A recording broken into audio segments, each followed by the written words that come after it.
In this video, we're breaking down a real ejection that happened in a GHSA game this week.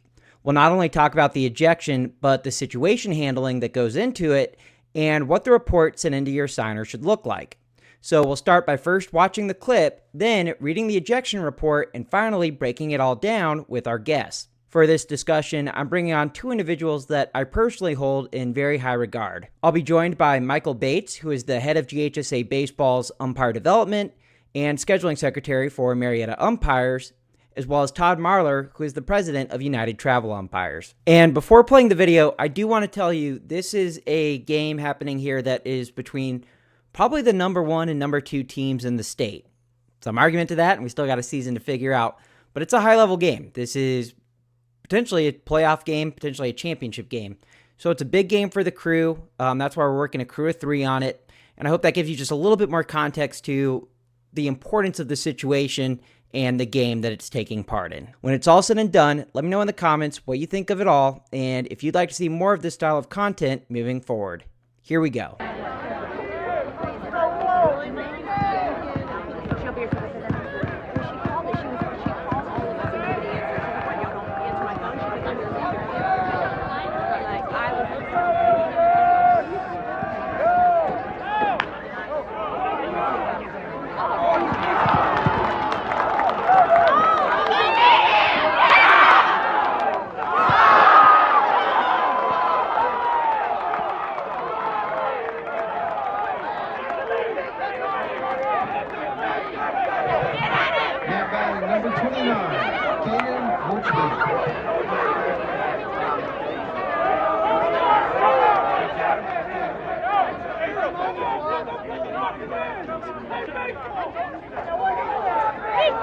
The following is the redacted ejection report. John Doe, head coach of Team A, was ejected in the top of the second inning tonight. With runners on second and third, the ball was hit to right field. R2 came home as the throw came to the plate. The catcher swiped at R2 and missed, then tagged the runner in the face after he had touched home. John charged out of the dugout without requesting time while the ball was still alive and was instructed to stop multiple times. He was ejected for charging an umpire. Rule 3-3-1I. Well, so we just watched the ejection. We've read the report. First of all, I want to open up to y'all to get your initial opinions on the ejection and the situation, and then we'll talk about the report a little after. Michael, maybe if you want to kick us off, what were your thoughts on it? And, what were your thoughts on it? I would have liked to have seen, more detail included. And some of that goes to, us not getting the umpires to understand that they're not just sending this report to their assigner, that eventually this report is going to go out and be shared with other people, and they may not have the details of the game that you left out, like, how competitive the game was, what the score was during the game, who the two teams were, what the level of the game was. I also would have liked to have seen more background. Was this the first time the coach argued anything? Was this the first time he came out of the dugout? I would have liked to have seen more details along those lines included. And Todd, what were your thoughts on the report initially that came in? I think just pretty much that it was light. It just didn't have the information that was needed. There were some, there was one line in there that I thought didn't have anything to do with the actual play or the ejection. And then I think some of the verbiage that the umpire used, I think he was trying to make sure he tied into the rule, because they think they need to do that. And the whole thing to me read as something completely different than what we ended up getting to see on the video. Yeah, and we got, it's worth noting, we got the email report first, and then I was able to go find Game Changer video that happened to have this play on it and the ejection. But, that's not always available. It's not always high quality video, and you still can't, we can't really tell what's said in the video by any of the coaches, thanks to the kind woman near the camera yelling. But when we get just this report, because this report didn't say, who was batting. It doesn't tell us who the home team was. It doesn't tell us what level it was.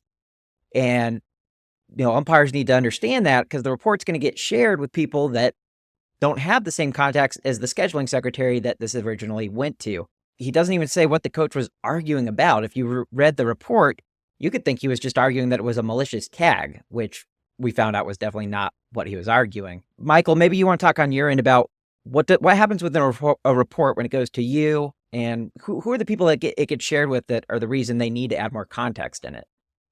Okay. Well, first, I think it's valuable to include, all of the ejection protocols. So umpires are taught that whenever they have an ejection, that as soon as they get off the field and it's reasonably possible.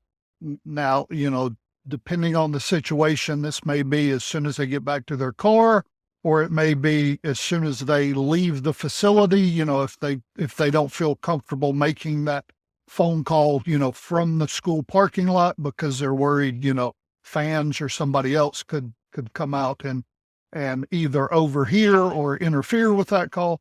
But anytime that they have an ejection, it needs to be a phone call to their assigner, just to give the assigner the basic information to prepare the assigner from the phone call that is going to happen with either from the coach or from the athletic director of the school involved, just to give the assigner the ammunition to defend the umpire's actions on that initial phone call. Then within 24 hours of the game, and hopefully as soon as they get home and can get to a computer, then they need to email in a detailed report of what happened. And that, report needs to include all the context that is related to the ejection. What the main point I'm talking about there is what I touched on before, is what happened leading up to this. Had the coach been arguing calls all game long? Was this the first time he came out? Things like that.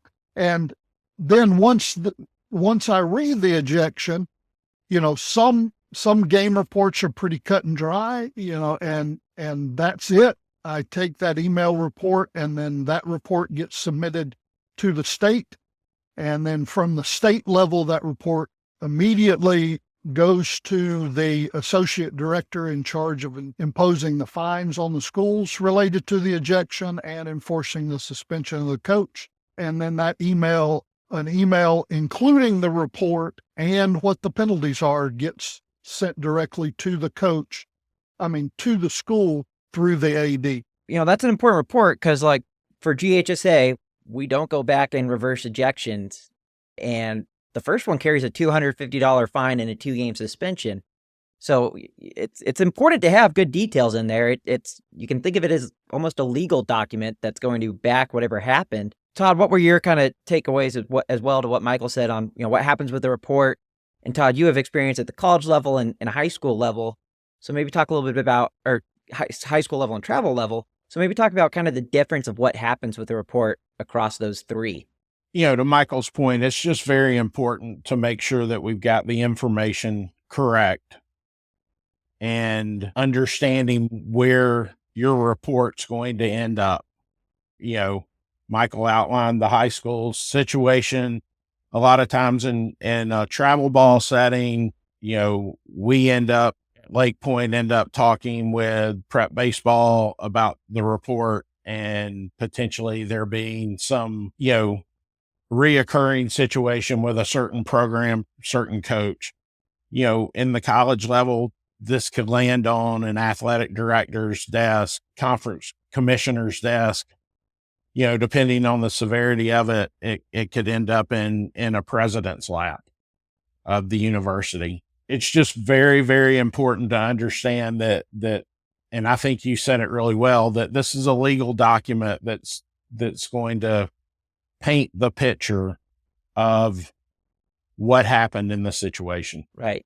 And opening up to a more broader discussion on the ejection, what we saw in the video, Todd, what were your thoughts on the ejection and what steps he took? I thought it was really quick. He did not, in my opinion, the umpire didn't use a physical stop sign, didn't stick his hand up and say, hey, don't come out here. To me, that's very important in the world that we live in, because everything's videoed. it took you less than 5 minutes to find the video when you went to look for it. It's out there. Doesn't matter what level you're working, anything else, the video is going to be there.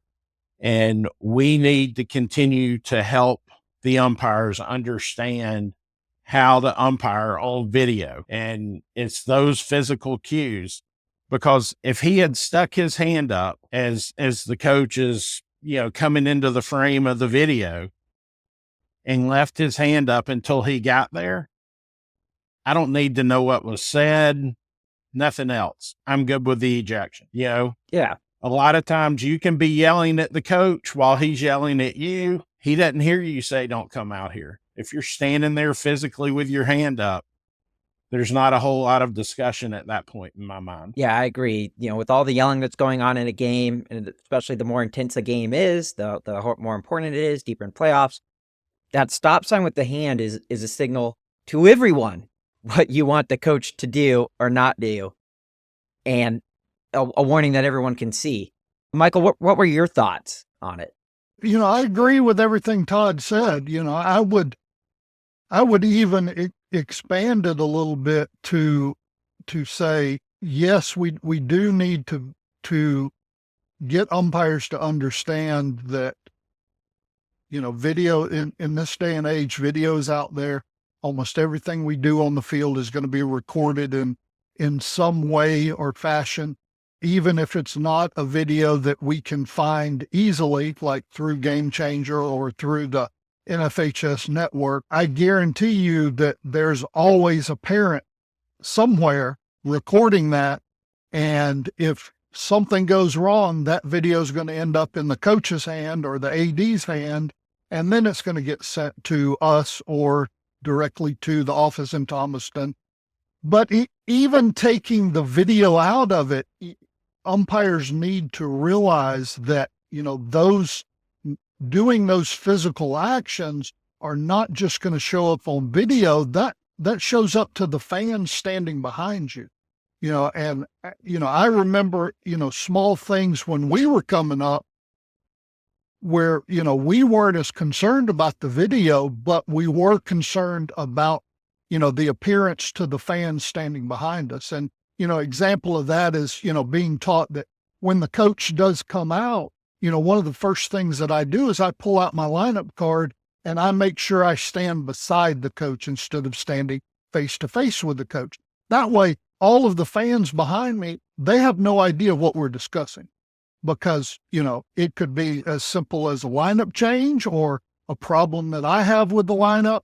But, it gives the appearance to the fans behind me that we're in a discussion, not in an argument, and the reverse of that is being taught, not to meet that coach halfway, to let that coach come out to us. And the whole reason for that is that shows the fans behind me that the coach is being the aggressor, not the umpire going after the coach. Yeah, and I agree with that wholeheartedly. The more you can make the appearance that it's the coach coming out, not us attacking the coach or responding.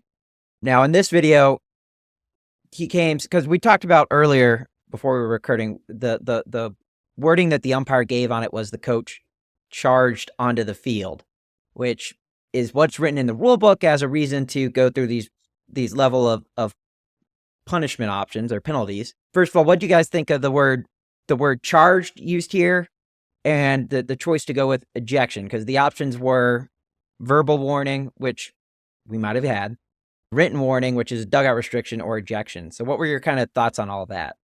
I will say, to me, the definition of charging an umpire, a coach charging the umpire, is a coach coming out at a full sprint, not under control. It could also be, coming out, yelling and screaming, jumping up and down, throwing the hands in the air, any action that is made to inflame the crowd or, inflame the players, inflame the fans, any of those actions that show that the coach is not under control could be deemed as charging the umpire. Todd, what do you think? I didn't think he was charging out of the dugout. I think Michael makes good points of what that definition is and what I saw. definitely wasn't that. As far as the ejection itself, because of the way the report was written, we don't know what he said, because as I read the report, there was nothing said to the umpire. It was the only reason we ejected that coach was because he charged the umpire. He charged out of the dugout. It's the only reason he was ejected. For me, I didn't see it that way. So I would have liked to have seen, if that's really all it was, there be a written warning and him be restricted to the dugout. Yeah, it's a valuable tool that we have at the high school level to restrict to the dugout. And you're right. If he came out and said, you're effing terrible, how the F did you miss that, or something like that, that would obviously be important in the report, which we didn't have. From the report that we have, all he came out and did was just say, you got that wrong. Not even you got that wrong. Just, we don't really know what he yelled. And that, what it says, it has to be an egregious situation for it to be an ejection or a major. The exact terminology in the rule book is a major offense, which is vague and probably intentionally vague. Yeah, and I think we all kind of agree that it didn't necessarily reach that level. I think the one thing that we do need to talk about here, though, is as we're having this discussion and we're giving our opinions on this, I don't want it to be confused with we're not supporting this umpire. This conversation and our opinions and how we're going to move forward with this, we're going to use this as a teaching tool. But I support the umpire 100%. Absolutely. In that situation, if that's what he felt like was needed, then I support him. I think the rule book supports him. And I think that's important for the umpires to understand, is we're going to support you. That doesn't mean that we're not going to try and help you navigate this situation if it happens again differently. Yeah, it's a teaching experience. We know it's a younger umpire. I think, yeah, and we'll recap the discussion at the end with just how did we see it at the end of the day. But in our text conversations, we all seem to agree, or at least I put it out there, that we agreed with the ejection. Maybe could have been handled better, but we weren't saying, oh, this is terrible, this is the worst thing we've ever seen, which we might get to in a later discussion. But on this one, yeah, it was worthy of an ejection. I think he had the right rules, but it could have been handled better. So I guess before we move on, is there anything, I'll open the floor to both of you. Is there anything you would add to this, or that you think we need to kind of add into the discussion about this situation?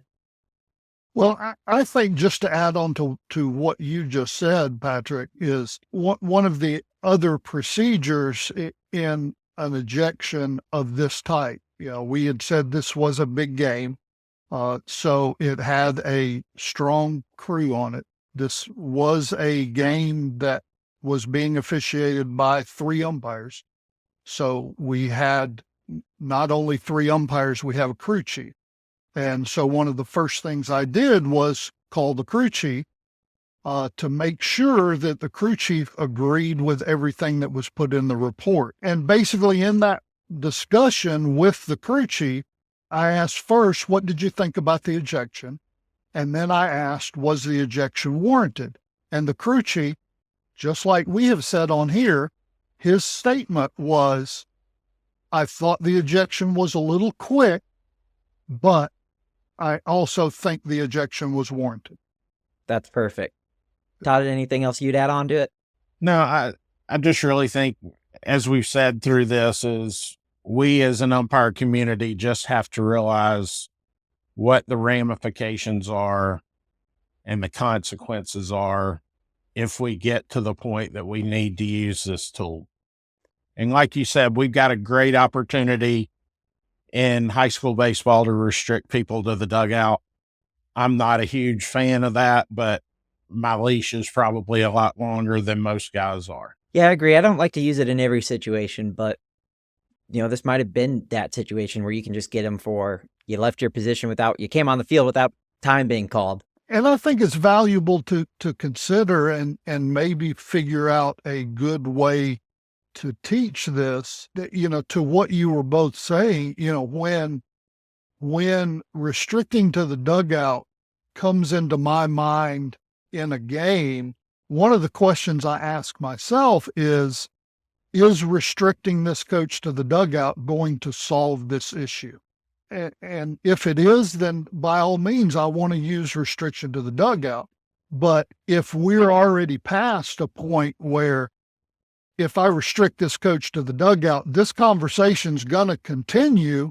He's going to continue yelling from the dugout. He's not going to let this go. Then I may go straight to ejection. But we also need to make sure that umpires, especially newer umpires or umpires that are looking to move up, get them to understand that it is always, even if it comes immediate, even if the ejection comes immediately after the restriction, it's always going to look better in the game report. I warned, I restricted, then I ejected. Yeah. And you mentioned it earlier, Michael, on ejections that happen. How quick do you normally get a call from the ejected party? And how often do you get a call from them, or an email at least? That varies widely based on the ejection, who the coach was, who the AD is, who the school is, and the level of the game, and even the level of the punishment. We talked a little bit earlier about this is a competitive game. This is not only a game between two teams that are probably going to end up in first and second place in the region, but it is the first game of a 3-game series between those two teams. So the coach, as well as the AD and the opposing coach, all realize that the punishment for this ejection will be that coach has to sit out the next 2 games in that highly competitive series. So I think because of that situation, the call on this one came in quicker than it may have in other ones. As far as whether or not to eject, I would like to say in a perfect world, those situations shouldn't matter. But in reality, they do. If you are assigned to officiate a game, you need to have as much information about that game as you can get before stepping on the field. And, what part of my discussion with any of these 3 umpires would be is you should have walked into this game thinking of it like a playoff game and officiated it the same way you would have, a playoff series between these 2 teams, because that's basically what you had. These 2 teams are both playoff level. They're both state championship level teams. Michael, did he call you before or after the game had ended? The umpire who ejected did not call me. All he did was email the report. The crew chief texted me right after the game that the coach had been ejected. But I mean, did the coach reach out to you, or the AD? No, the coach has never reached out to me. The AD called me first thing the next morning. Gotcha. And that's why it's so important that umpires, if you eject, should probably call or at least text your signer and then maybe call, or he'll call you. But it's important to get your side of the story in, because it's going to be discussed almost always. Yeah. And like I said, that phone call is, umpires don't need to look at that as, oh, it's another requirement I have for umpiring. No, that phone call is to protect you as the umpire. That has nothing to do with the reporting requirements or, the requirements of the school. That's all to protect you as the umpire. Awesome. Todd, anything from you to close it out on that? No, I think we've addressed pretty much everything there. All right. So I guess if we had to put it on a scale of 1 to 5, and maybe I'll cut this if we don't want to answer it on video, but 1 being bad ejection, not a great look for the umpire, to 5 being absolutely handled as you would expect the best pro to handle it, 3 being somewhere in between. We still support the ejection, but could have seen better things. I mean, where does this fall for y'all on it? I'd say 2.5. 2.5 was my exact Yeah. thought. Okay. And Yeah. I was going to probably say 3. Real quick, what does that mean for you if that's where you're putting it? Like I said before, I given the situation as I know it right now, and there may be more information that comes in that changes my mind on this, but based on all of the information that I have right now, me personally, and again, this is, I wasn't at the game. I don't know what the atmosphere was like. I don't know what led up to this, but just with the information I see from the video, I think if he would have restricted the coach in that situation, it would have at least ended that discussion. Now, could it have come back up later on? Absolutely.